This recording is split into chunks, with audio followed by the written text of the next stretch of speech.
The Celtics had a chance to win or take this one to overtime until fatigue and poor decision-making got in the way. It was 90s throwback night in Miami, and the final score reflected that. Celtics Heat post-game coming up next on First to the Floor. Who was going to be first to the floor here? And it was Marcus Smart, as he usually is. Brown drives, scoop layup off the glass. That's not the first time we've seen a superstar in green and white sacrifice the body. Garnett knocked away.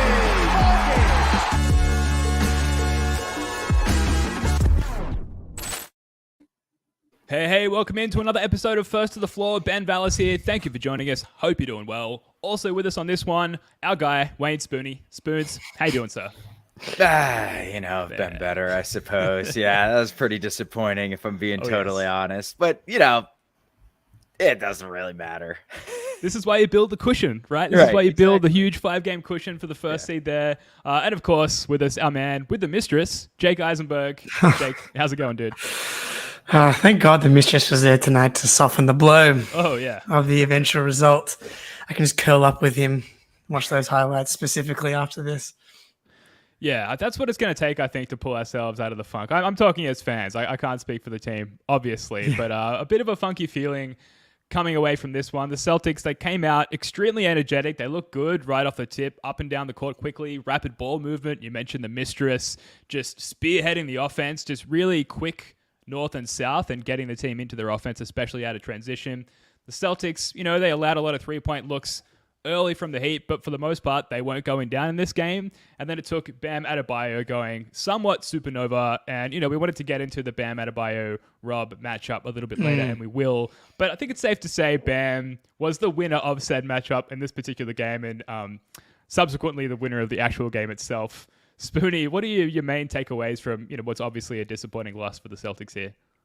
At some point, you're missing so many players that you're just fundamentally not the same team anymore. So when you're missing Jaylen Brown, Marcus Smart, Brogdon, and Horford, I mean, 4 of your top 6, realistically. Justin Jackson played 14 minutes. Yeah. When is the last time Justin Jackson played 14 minutes? Yeah, I'm not even sure he averaged that many minutes in the G League last year. So it's, Bam made his, his annoying little mid-range jumpers. I thought such a lame shot. Just, it's not even hard. Yeah, it's play some honorable basketball, Bam. Yeah. But, I actually thought Bam, other than the end of the fourth quarter, Bam did most of his damage when Rob was off the floor. And Rob was actually a +1 in this game, and Bam was only a +3. So Bam obviously, I think, got the better of Rob, but for most of that game, Bam was working Luke, though. That was ugly at times, dude. Yeah. The 4 minutes of Blake were also not good. Not great. Let it out, Jake. Let it flow. Let the disappointment flow. I really hate the Heat and seeing them all really happy on the sideline. I'm like, we didn't even have Jalen or Raw or Marcus, all these guys. This is a fake win, and this doesn't count for you. Very upsetting. 42 minutes from Peyton Pritchard, as much as I love how much dog Peyton Pritchard has and how amazing he was in the fourth quarter of the Raptors game. There's diminishing returns on the Energizer Bunny, the way that you're able to kind of flip the game by coming in and injecting energy when you're playing 40-plus minutes. Mm-hmm. And he looked gassed at the end of that game, dude. Like, he looked absolutely out of it. And the jumpers every shot just stopped falling in that fourth quarter. And that's tired legs, man. There's like a couple floaters that Derrick White and should have hit, and Grant had a wide open floater. And you just got to think, like, maybe if we had 4 of our 6 best players, this game goes a little differently. Yeah, we started that fourth quarter without Tatum, and I'm thinking, okay, like this is a little dodgy. Things are going to get icy here, and they actually held their own. I think Peyton Pritchard hit a pull-up 3, and then there was one of 2 great Derrick White to Rob Williams alley-oop finishes, which was electric. And you're thinking, okay, this is with Tatum on the bench. This is incredible. We've got this game in the bag. Then Tatum comes back, the Heat go into zone, and Eddie House was talking about it on the broadcast. Like, the Celtics offense just completely stagnated, and they didn't seem to be able to find their rhythm with Tatum coming back in and the zone defense rearing its extremely ugly head again when it comes to the Miami Heat. Extremely ugly on all fronts. Where else do we go from here? We had someone else in the comments. Devilho, I want to say. Apologies for the poor pronunciation. Daviho. How much of a mulligan does this game get, Spoonie? Can we just call it? It's a mulligan, right? Yeah, I mean, I don't think Jimmy Butler being out makes up for the 4 guys being out. I just think it's fundamentally different. So I think it's a huge mulligan. I'm not too worried about it. That said, how well they were playing up until the last 9 minutes of the fourth quarter, I shouldn't care that we lost that game, but I kind of do, right? Do you guys feel that way? I feel so much worse after this than I did after the Orlando game yesterday. Like I was kind of in a state of levitating out of my body towards the end of the second quarter when Tatum was playing like a more athletic Luka Doncic, just tearing up the Heat. It was so impressive to see them all fight that way, but it felt like they just ran out of gas. Like they go up 10 with 8.5 to go, and then Haywood Highsmith, this freaking guy, dude. Like his threes were wet all game. He didn't get close to touching the rim. And Depot, they hit those 3 straight possessions. Depot hitting 3 hasn't touched a net in weeks, it feels like. And he come into this game and late was good. Like he was getting blocked by Hauser early in the game. Yeah, the back-to-back caught up with them. It felt like at the end, like as much as they were out of rhythm, and I saw people on Twitter being like, how does Tatum go 4 possessions without touching the ball? Tatum wasn't going to get the ball either, and they called the timeout, and then he went to get the ball, and then it led to some better offense, but it also led to 2 awful Tatum turnovers late in the game as well, which are mental fatigue mistakes when you can contrast it with how well how many good decisions he was making up until that point. So yeah, you chalk it up to a back-to-back, and he played another 40 minutes tonight. It's just like, come on. It's tough. And we were staring down the barrel of like a classic Tatum game. Yeah. 31. What has he got here? A steal, 7 assists, 14 rebounds. But there's that number again under the turnovers column. 7 turnovers. I think, like you said, Jake, a lot of that comes down to fatigue and the subsequent poor decision making that comes with that fatigue. And we were celebrating throughout the game heliocentric Jason Tatum, which is maybe the most fun version of Jason Tatum, and the one, I guess, positive viewpoint on viewing the hospital Celtics is that you get to see if Tatum's playing for them, this heliocentric version of Tatum. It's a lot of fun. He really operates quite well in that mode, bringing the ball up the court and then basically assessing what's around him and making decisions based on that, very similar to Luka Doncic. But in the normal flow of the normal healthy Celtics offense, we don't really get to see that version of Tatum a lot. What are your takeaways, Spoonie, on Tatum's game? Because, like I said, was looking like a good game, some poor decisions at the end of the game. What are your takeaways on Tatum's performance overall? Real quick, I saw at night he tweeted that Haywood Highsmith's made three or more threes 3 times this year, and 2 of them against the Celtics. So yeah, I don't know what it is about us, but there's just those random dudes who cannot miss. I thought Tatum was excellent to dominant for 3.5 quarters, and then I think, Jake, you nailed it. He stopped coming to the ball. Yeah. And then so we were starting all of our possessions with either Derrick White or Tatum dribbling the air out of the ball, hoping someone would move or set a pick or flash to the free throw line extended, because that is how you break up a zone. And it's like no one did, because the Heat are super physical. I think you saw it a couple times in that fourth quarter. Tatum was kind of trying to get himself into that position, and Highsmith was just leaning on him, and he just couldn't fight through it anymore. Yeah. So I think, was this also a 3rd and 4? We played the Warriors on Saturday, right? Yes. So this is 3rd game and 4th on a back-to-back with travel. So not a very long drive from Miami to Orlando, but technically travel. So I just think it comes down to that. And yeah, I agree. Those especially that very last turnover. Yeah. People, what are your guys' thoughts? Because I saw people were tweeting that Joe should have called a timeout. Yes. I kind of like playing it out and not letting them get defensive subs because Hero is not in that game if you call a timeout, right? So you can kind of get I think it's a give or take. I think there's reasonable arguments either way. I'm curious if you I'm fine with it, but I'm curious if you guys thought he should have. Well, this is just one of those classic cases where you're damned if you do, you're damned if you don't. Like if that had gone well, then it's suddenly Joe's a genius. Like, just letting the offense play itself out, letting the game play itself out. But of course, it didn't go the way we wanted it. And so now the criticism is very much pointed directly at Joe. Jake, what do you think? Yeah, I'm someone who leans, don't call timeout. I like getting in semi-transition. You can maybe get a cross match in transition, something like that. The difference I think today, as soon as they got the ball, I was like, I think they should call a timeout just because they were so much trouble getting any good looks generated in the half court that it felt like they needed to just like get organized, get a play drawn up. And sit down so for a minute as well. I thought, get some rest. Like get Tatum just 30 seconds or have 60 seconds. I thought that was a mistake. I don't think it was like a disastrous mistake. Like I think again, like as you said, Ben, if it goes the right way, they get the right matchup. Someone hits a three. It's a different story. I just like that was my snap feeling once we got the rebound. I felt like they should have called the timeout.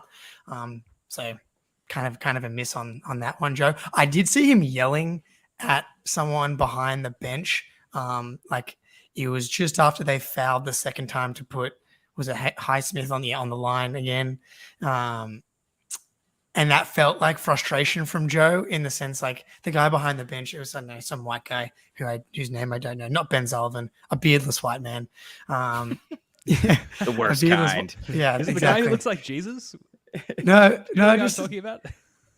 I actually don't know the guy you're talking about. Okay, I'll find a picture. I'll get back to you. No, but he was yelling at the unnamed white man behind the bench, and he was like, "I don't know, what do you want from me?" Like, there's nothing. Like, it felt like there was a moment of frustration from Joe in that he maybe felt like he may have made the wrong decision there, or something. Yeah, you know what I mean? When you kind of like project your feelings onto someone else when potentially it's your own fault.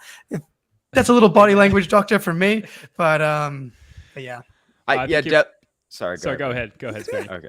Devil Joe called it out in the chat here. Ime didn't call a timeout in that game one against the Nets, and we came down and the Nets were disorganized and we got that game winner at the buzzer. This is a Spoelstra team. I know. And here's what I was gonna say is I like the idea, but when Tatum gets doubled and nobody moves and nobody gets open, maybe then with like 4 seconds right before he's about to throw the pass, then you take it, right? Because that possession looked doomed from the start. So, and then they had the double come and Derrick White's kind of standing there and Pritchard's not moving out of the corner. It's like, we didn't even need 3 either. We could have taken the 2 to tie. So maybe that's when you call the timeout. Maybe see if you can get something quick in transition.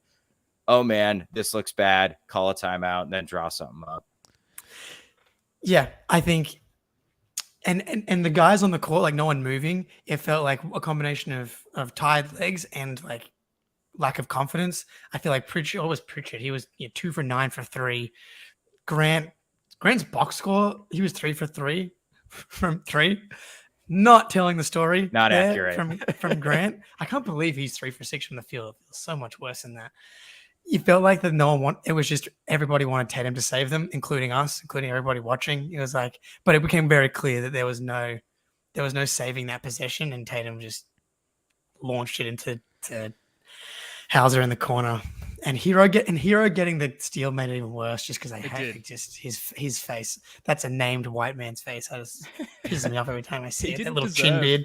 Yeah, he didn't deserve to be rewarded with a win for his performance in this game. So what is his bad. approach to being an NBA entity? Not a huge fan of Tyler Hero, but I digress. There were some good, first of all, very uncharacteristic turnover for Jason Tatum. I think we can all agree, and that fatigue was a huge factor in him throwing that misguided pass to begin with. There were some good stretches from Tatum. There were some great stretches from Tatum in this game, and maybe we can use this to segue into sort of the key moments from this game.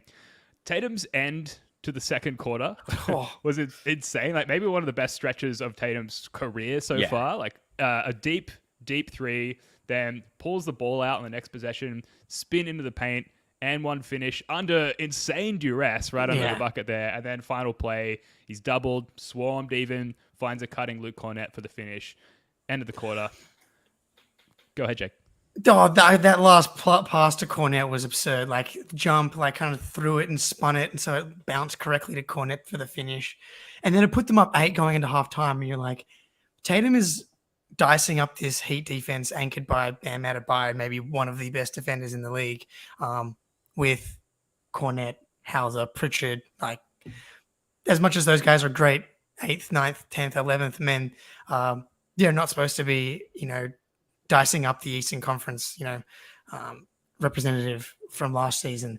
So it was so impressive that he was able to put them in that position. And it kind of, because Derrick White had 3 fouls in the first half, as well as he was playing. He got called for one, just a terrible to strip down. How dare they to my mistress like that? But that was an issue because it was like, the fact that Derrick White is your emergency point guard is just an absurd position to be in. And then he picks up his 3rd foul and you're like, oh, that's definitely going to be a problem. And Tatum picked up any of the production that Derrick White left and built a lead. And so you felt like you kind of survived, which they did. They just needed some steroids or late, quarter injections in the 4th quarter or something. But anything, please. Anything. Joe should have got out there. I don't know.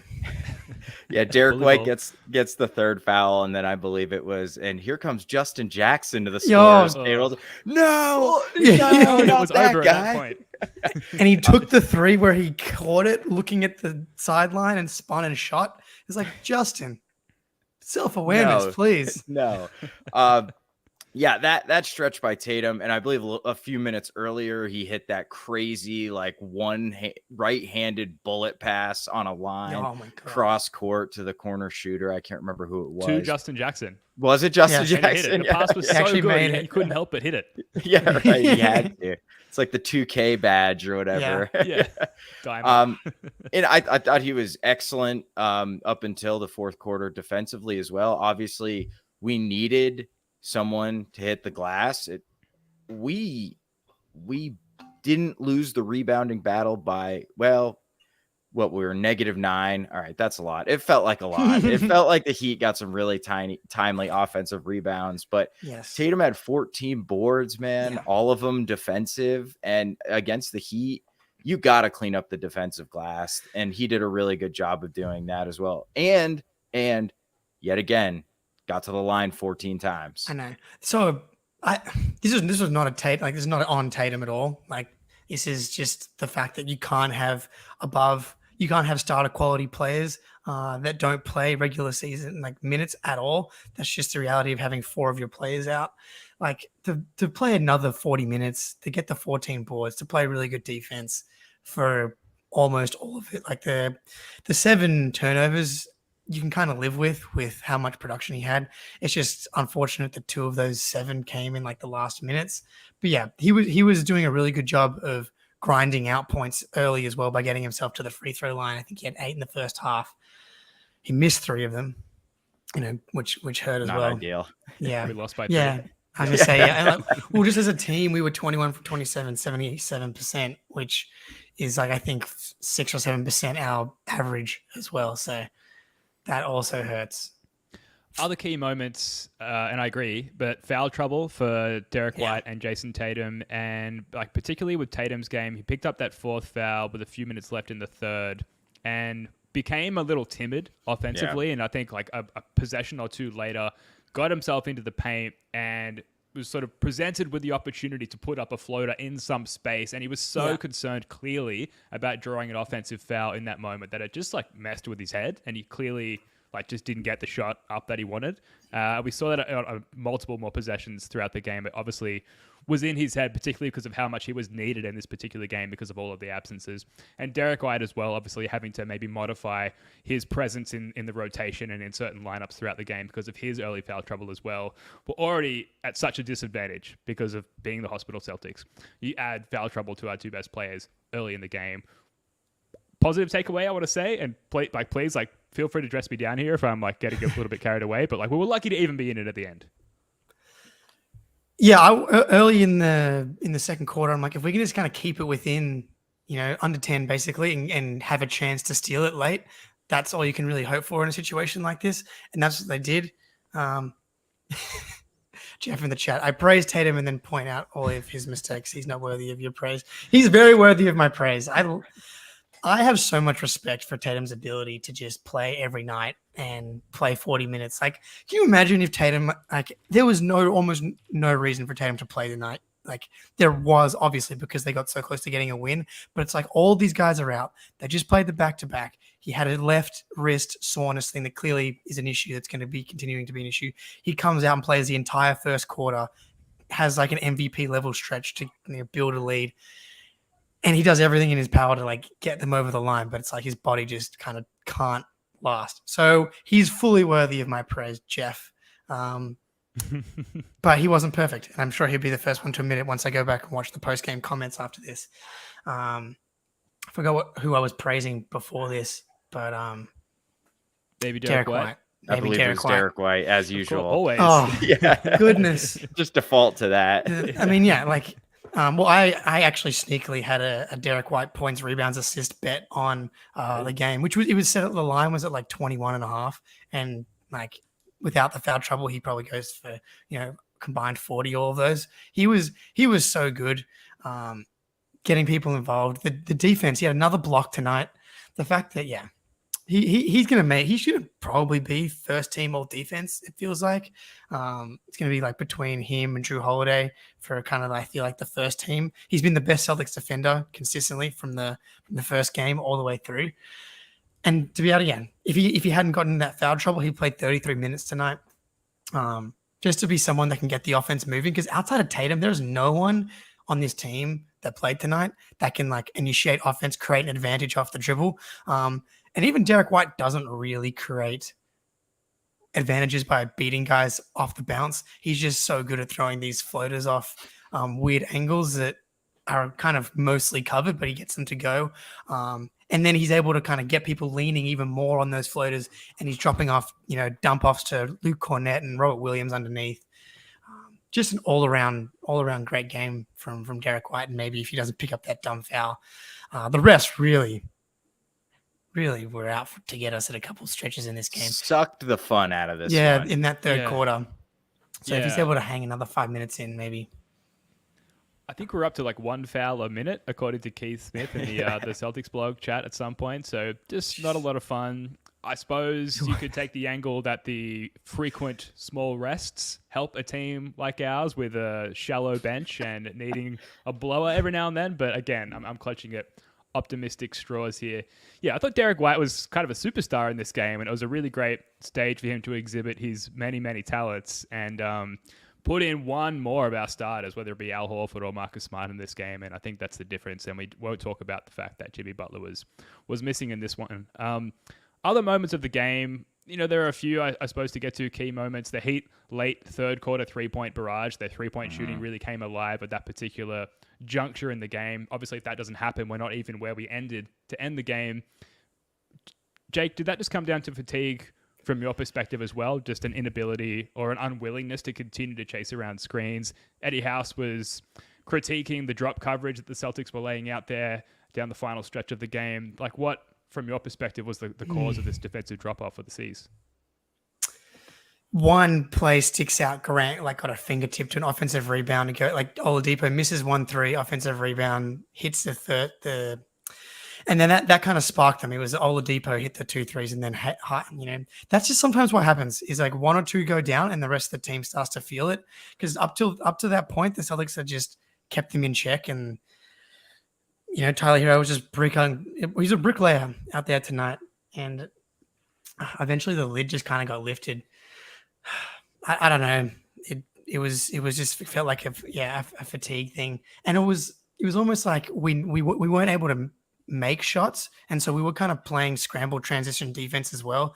Like if Howes is able to make one of the shots that Tatum places on a platter for him, that probably makes it a little bit easier to play in your set defense. But you've got Bam coming downhill, and people are sucking in, and he's kicking out to 2K creative player Haywood Highsmith, who's just knocking down threes. yeah, it just put him in a tough spot. What about let's just get to the Rob Bam matchup, yeah? Unless Spoonie, there's anything that you wanted to chime in with there. That one thing on the drop coverage, I thought we should have started trapping Hero, just because he was creating so much, and I feel like you can turn him over if you put a lot of ball pressure on him. He's like pretty weak, and he's not very big, and I would have liked to see us mix that up a little bit because it felt like he kind of got the rhythm of our defense down when we were in that drop, and he was getting to his spots a little bit, and he eventually started making some shots, or he was creating for Bam, and it just feels like you got to mix it up a little bit. Yeah, no, that's fair. Just a comment here from Dylan in the chat. If I have to watch Tatum take 8 seconds to get the ball up the floor, then 10 seconds of standing still doing nothing every possession, then D White is out there, I'm going to lose it. Understandable frustration. I think we talked about it earlier. Fatigue, absolutely a factor in how the offense fizzled out in this one. So, it's easy to just kind of sit at home on this chair that I'm sitting in now, watching the game, and, cheering the guys on, expecting them to go above and beyond on every single possession. But in reality, they are human beings. They get tired. Yeah. And that was certainly the situation in this particular game. game. You play 40 minutes while the Miami Heat's trapping you all game. It's hard, probably. While your best buddies, Jaylen Brown and Marcus Smart, are sitting at home icing their various injuries. Out at the club, down at South Beach in the water. I mean, there are other notable takeaways, like Grant Williams' clutch 3 with 40 seconds to go to tie it. I could not believe he hit that. Tatum's and 1 on Bam with 2 minutes 20 left in the game to sort of close the gap there and put us back in contention to win this game. But ultimately, none of it kind of matters based on what happened subsequently. Can we talk a little bit about the Bam and Rob matchup a little bit, Jake? I know you had some stats that you tweeted out a little earlier today. Spoonie, you've got an article coming out sort of loosely based around this podcast that I think focuses on the Rob Bam matchup from this one. So, Jake, what were your takeaways from that particular part of the game? Yeah, well, the stats don't really bear it out, but from the Eastern Conference Finals, in the games that Rob did play, at least 15 minutes, which was 5 of the games, Bam averaged 10, 8, and 2. In the games where Rob either sat or played less than 15 minutes was 28, 10, and 5. Like, Rob really owned Bam in the Eastern Conference Finals in the minutes that he played. And I felt like today as well, he really played Bam well. There was 6 minutes where Bam played where Rob was off the court, and I feel like he ate the Celtics alive in those minutes. That being said, I think Bam played a lot better today than he did in the Eastern Conference Finals. Bam is having a really good season, especially lately. He's been really good, making a push for the All-Star game. He's a tough cover, though. Like those mid-range jumpers and because he's so athletic, he's really good at getting to the rim as well, that you're just in a tough spot on how you're supposed to play him. When he's knocking down those 16 to 18 foot jumpers, it's kind of, there's not a lot you can do because you kind of have to live with it, because if you get up on him, he's going to go straight past you. I thought Rob did a pretty good job of making sure that most of them were contested, but got to give the edge to Bam on this one, unfortunately. Yeah, I thought Rob did a really good job of containing him and not letting him get all the way to the rim. I don't know how many assists Bam had, but I don't feel like he did a particularly good job of like picking us apart with his passing. One assist. One. Hell, there you go. It was just an absolute flurry of mid-range jumpers, and we've seen him go cold on that shot. I mean, it's a shot that I think you just have to live with him taking a lot of. That's good defense if you're forcing Bam into a ton of 15, 18 footers. And yeah, he's really talented. Sometimes he's going to make a bunch of them, and it's obnoxious. One thing I do not love about not Rob, but how Rob is being used is that I thought there were several times, not several, like a dozen times, Rob was open in these soft spots of the zone. And it felt like people weren't passing to him because they're like, well, he can't score from there. He's probably not going to score. But Rob's such a good passer that if you give him the ball in that sort of dangerous area and make the defense have to turn and guard someone near the hoop instead of just sitting in their zone, watching everybody out on the perimeter dribble around and do nothing, like it gets the defense moving. It makes them make decisions. And then you can back cut. You can set back screens. You can set flare screen. You can do all sorts of stuff when a guy has the ball actually kind of near the basket against his zone defense. And Rob was there all the time. And he was calling for the ball several times and just nobody would give it to him. And Rob's so good at pass. Like, he can pick defenses apart, man, if he's given the opportunity. I'd like to see him be more of a focus. The Rob utilization so far since he's come back has been really disappointing. I think I'm hopeful that maybe the All-Star break, they can get some practice time in to work him in more and just give him the chance and the freedom and empower him to take some of those the jumpers, like little hook shots. Cause he had, I think maybe the one shot that he missed tonight, right? Cause he was 5 for 6. He got one and it was an awful attempt. He didn't know if he should shoot a jumper or a float hook. He did like a 2-handed half layup thing. It was terrible. But when you're getting one attempt and you're just not expecting to get the ball in those spots, it probably doesn't feel like the team has confidence in you in those spots. I can guarantee you he works on those shots the 8 to 10 foot and in range. You got to at least give him a few reps in there. And this is like a perfect example of a time where the offense is falling apart. We scored 95 points. Like, let's give a guy the attempt from 8 feet away. It can't be worse than some of the other shots we were getting up. Yeah, there's reps in practice, and then there's attempts at game speed, and that's clearly what he needs. And furthermore, one of the biggest issues the Celtics have had playing against the zone defense is just making that entry pass, finding the guy on the nail.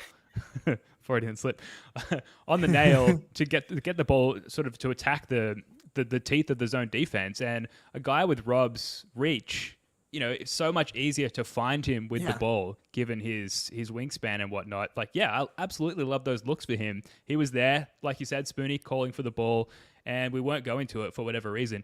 And on the other end, and his defense of Bam Adebayo, we mentioned he had 1 assist. The 1 assist that he got was when Rob actually did come away from the rim and defend him in that short mid area. Yeah. And as soon as he came away, Bam found whoever the cutter was for that made bucket. And then we went back to defending the original way, hence only 1 assist for Bam Adebayo. Yeah. So definite room for development there for not only Rob, because like you said, I'm sure he's practicing that, but for the Celtics in terms of as a team looking to find him in those opportunities more often than not. Moving forward to the rest of the roster and getting more into individual performances and away from moments of the game. Pritchard, Hauser, Cornette, Spoonie, of those 3 names, who jumps off the page for you? Hauser, and it is not for a good reason. I was going to say. Say more. I mean, is this dude on his way out of the league? What is going on? I mean, he was good against the Magic. I'll give him that. He looked so much more lively against the Magic, and he looked like he actually had some confidence. So I was excited as we're rolling some clips here of Silky Sammy going to the rack with that left, baby. But look, there's 20 guys in the G League who can have 1 good game out of every 10 in the NBA, right? It's about consistency. And when you're a shooter and not much else, like maybe it's unfair, but you're going to be judged on whether your shots go in or not. And, he's got to start making some shots, man. It's getting painful. It's really sad. It's really sad because for the first, we were all in on the house money, the houseboat, the house train. He was shooting like 56%. He couldn't miss. He hasn't, he must be below, he's going to be below 40% now. And the only reason it got stuck on 40% is because he stopped playing. Yeah. Yeah, that's true. Absolutely. He did have 2 awesome blocks. He did. What about Grant? Oh, sorry. Go ahead, well, Ben. just on Hauser, he's at least an adequate defender, right? Which I feel like if he wasn't at all, he would have been sent up to Maine, or I don't know geographically relative to Boston where Maine is, up or down or across to Maine. Thank you. Much earlier, but defensively, like he's kind of able to soften the blow of this huge drop off in shooting, and that obviously he's not like Gary Payton out there or anything, but he's holding his own when teams are attacking him, and that's been one of the many narratives of the season so far. And I feel like he's buying himself some time with that.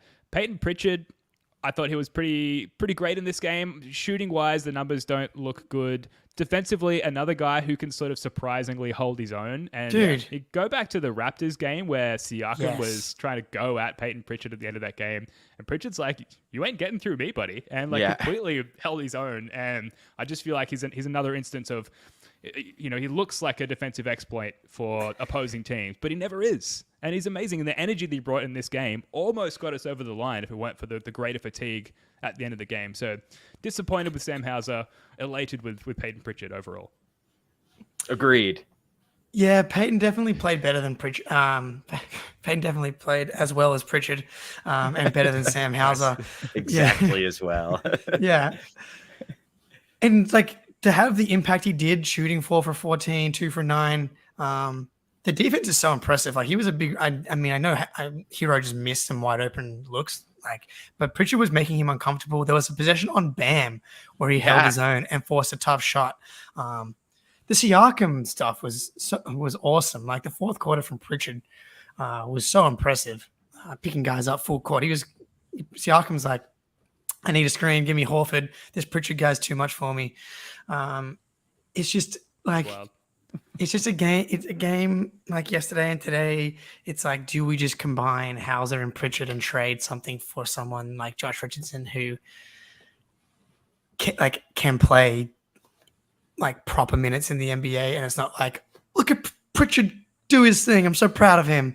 And it's like, we expect this guy to be able to like play starter minutes in the NBA. Or is it just like we had 4 guys out and you're expecting too much from your 11th man? It's probably a little bit of column A, a little bit of column B, but you needed more from either one of those guys, and we can get to the other guy as well if we want soon. Well, this is tough because it's one of those games where it's like the depth is on display, right? We've got multiple guys out and we're getting really good, solid performances from guys who are otherwise riding the pine for huge stretches of the season. And then on the other hand, we're missing 4 guys. And how can we possibly expect to win with all those guys out? So it's almost like both things can be true at once, I suppose. Who's the other guy that you want to get to? Grant. We got to talk a little bit more about skip over Grant. That. Okay. No. All right, let's hear it. Let's hear it. It was just... I don't know where his head is at right now, but it is not in the place where it needs to be for him to make good decisions. He's 3 for 3 from 3, but there was 4 or 5 that I thought he should have just let fly.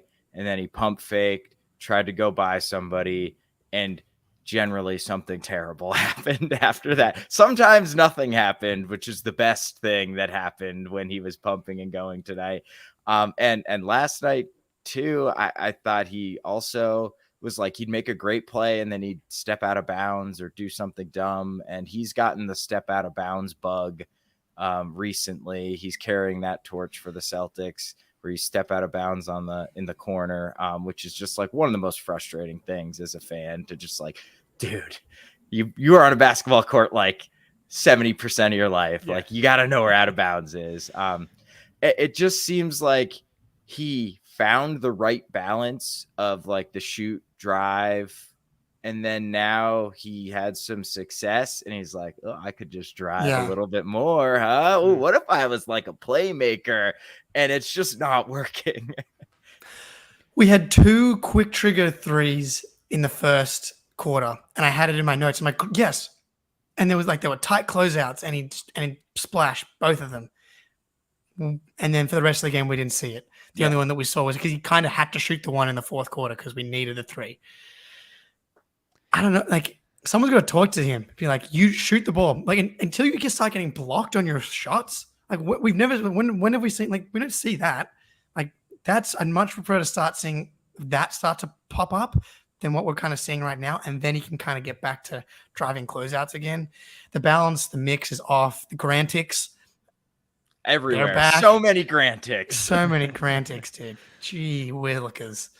He does, like, to credit Grant, and this is obviously a risky scenario to do such a thing, he has exhibited like many heady plays throughout the season and exhibited a new skill set coming into this season. Does he always put it together, game to game? No, absolutely not. But he has had some crucial moments throughout this season for the team as far as like his contribution as a key role player, not an end of the bench guy, not a Blake Griffin, not a Luke Cornett, but like a playoff rotation role player.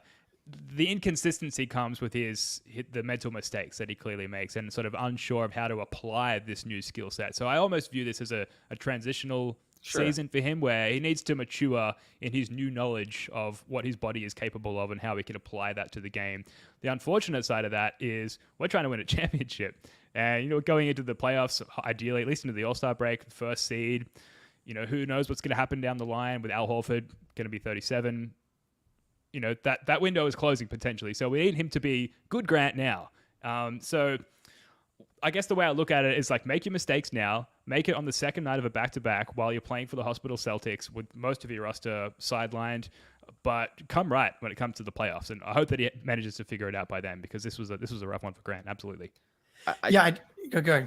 I was just going to say, I think that's what's so frustrating is like they're so avoidable, most of his mistakes. And he's clearly a smart and heady player. He'll make a super smart play or read the play perfectly and have a perfect defensive rotation or make the right pass or set a good screen. And then he just does something so boneheaded that it doesn't make any sense. And then he screams at the ref and it's like, dude, you got to stop doing that. Yeah, you got to stop. Man. Yeah.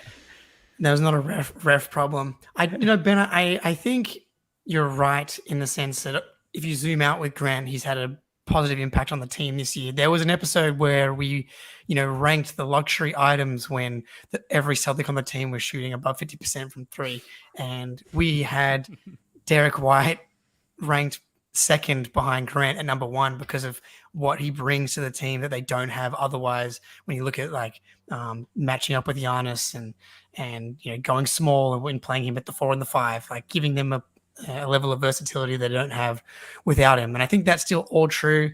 And I think that the fact that he's playing 36 minutes tonight, he played, I think, 24 last night, which was low, but then he played a lot against the Raptors. And so I also feel like probably the messaging to Pritchard, to Grant, to these Howells going into the game is like, you have to be aggressive. You have to try and do stuff. We are missing guys. And I think that maybe, he overextended in that regard.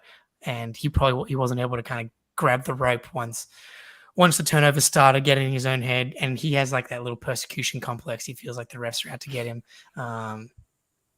which they're definitely not. No. Yeah. He'll get it under wraps, I think. Yeah. I hope. Who knows, really? Not me. Well, it's like the Celtics in general. Like they do the things, and then when it's like really important, they typically just play really well and win. It's just usually what they do. For sure. 44 minutes on a loss at the end of a back-to-back with half Classic a us. Guys, we might have a problem. We keep doing this, going super long on meaningless games. We do need to move on. We're going to start with, and we've got very few segments remaining, so don't worry. We're going to wrap up very soon. This is on Celtics blog by Adam Taylor. Rumor, Celtics interested in Willie Hernan-Gomez. Spoonie, is this the better of the Hernan Gomez or not? First of all, the better of the Hernan Gomez is a very, very low bar, but it is definitely the better of the Hernan Gomez. He's, Juancho's like a big wing, kind of like the Grant's position. Willie is a true center. He's got real size. I don't think he's particularly good defensively, but I do think he can like chip in a little bit and finish around the rim and rebound. So I think we talked about Willie over the summer as potentially a target, and he should be really cheap. I think he's basically on a minimum contract or just about. So that would be very easy to match. I love that as a target, and there's no room for him in New Orleans. I don't see how he really cracks the rotation there. So makes a ton of sense to me. He's cheap. He's probably better than Luke Cornett. And so, yeah, pull the trigger now on that one. Yeah, love it. Love it so much more than the Yucca Purtle stuff, Same. Which involves like actual salaries and actual assets, allegedly, in order to get someone like that. Yeah, perfect. Fun name to say. Memories of his brother. His brother might forgive us for apparently anything that we did to him. Yeah. And we can keep the innuendos going if we trade PP for Willie. It's perfect. There you go. Big Willie style every night. I love it. Willie. Yeah, it seems like a simple, easy move. Don't overthink it. If he's available, if you can get him for a second and a small portion of one of our remaining TPEs or the DPE even, then like go out and do it now. Because Luke Cornett, not necessarily sustainable going forward as much as we love the Cornish game hen. Something you want to say, Jake? I was just going to say, I think this is really like the big Willie's not exactly going to change our lives either. Like, definitely not. Yeah, like he's better than the Cornish game hen, but marginally. Like he's like an emu. He's a far more elite bird, but not by much. Yeah, but that's what these like championship core teams what they look to do around the trade deadline. It's like they're tweaking around the edges, right? Like you're not trading like Marcus Smart or Derrick White. No. You're trading like the little guys, little tiny upticks in certain areas. No. The difference in a game 7 of a final series or something like that. Not that hopefully we wouldn't see Hernan Gomez in any game, let alone game 7 of any series, let alone the finals. Sorry, I digress. Eddie House and Sean Grande have been on the call the last 2 games. First of all, do either of you know why? Like logistically, obviously Mike Gorman doesn't travel with the team. Unsure what's going on with Scal. And then secondly, Jake, we'll start with you. What's your take on this combination on the TV broadcast? I wonder if they're trying stuff out. I wonder if they're actually aware of what people are saying about the broadcasts and because and things like that. I feel like they're quite aware. Like NBC Sports is a TV network. I will kind of switch off to the other I've switched off the Perk and Scout broadcast and things like that. So I wonder if they're trying out someone else other than Scout. I don't mind Scout. I think he's pretty solid, but has his flaws. I wonder if they're bringing in someone else to test it. It also just may be like Scal's sick and he's just missing a couple of games. I didn't watch tonight's Celtics broadcast. I like to watch the national ones to just get a feel for how they're talking about the Celtics. But I really liked Eddie in the Magic game. I feel like he's got a very smooth confidence about him. He's good for a few outlandish comments here and there. I like his cadence. I really had a fun time with him yesterday. How was he today? He was fine. I don't know if you've got any extra thoughts. He was fine. Yeah, I mean, he's not amazing. Like, that's just my opinion. I'm nothing against the guy, but it's not like... I feel like with Scal, he'll drop a little knowledge of... a nugget of knowledge, rather, at least once a game where I'm like, okay, like, that's interesting. I wasn't looking at it that way. I haven't had that from Eddie yet, but Eddie House definitely flows better with Sean Grande. I think in chemistry between those two, you're listening to 2 voices essentially the whole game. Chemistry is hugely important, possibly more important than like actual X's and O insights on the game. So I'm on the fence, to be honest. I wish I could offer a legitimate opinion, but at this point, sample size with Eddie House is too small for me to really make a call. Spoonie, I don't know if you want to be the decider on this one. The Celtics streams blacked out for national TV games me, so I couldn't watch it today. But I did have Eddie for yesterday's game. Yeah, I would echo what you think, Ben, in that I think Scal is legitimately good at explaining some more complex X's and O's to the audience. But he's just I just don't think it's there chemistry wise with it. I think more so with Grandy than Mike, but I don't want to call him abrasive, but it just sometimes like Grandy will clearly make a joke and Scal's like, what are you even talking about, dude? Yeah. It's like, that is not how this is done, Scal. And I do think Eddie, he seems a little more open to kind of goof around a little bit. And Grandy's sort of an eccentric personality too, in a good way. I love him. So you need somebody like, that's why him and Maxwell are so good. Cause Maxwell makes Grandy look like the biggest square on the planet because he's just so crazy and hilarious. So I thought chemistry wise is probably an improvement. I'm not sure overall if it will be, but I'd be willing for them to like switch off or Eddie does road games just to kind of see how it goes. I'm a vibesman, and like what I'd want from my broadcast personally is like to add to the energy of the game. And so like when things are like getting really awesome and Tatum and Jalen are cooking playoff games, I feel like when I, in the moment, plus going back and watching, I feel like Eddie has more potential for like those epic kind of vibes as opposed to Scal on the call, which maybe we're probably getting a little too granular on the Eddie Scal debate, but that's right. Hey, this is the conversation that's being had Yeah. among fans, and meanwhile, our team's gunning for a championship, and our broadcast crew they're rebuilding clearly. The play-in sort of tier. Yeah. Now, quickly to wrap up here, I almost cut this out because we're running super long, but a tweet from Adam Himmelsbach of the Globe. Joe Mazzulla just walked past Marcus Smart in the locker room, God. did a What full is somersault this? in front of him, turned and said, "You can't do that," and then walked out.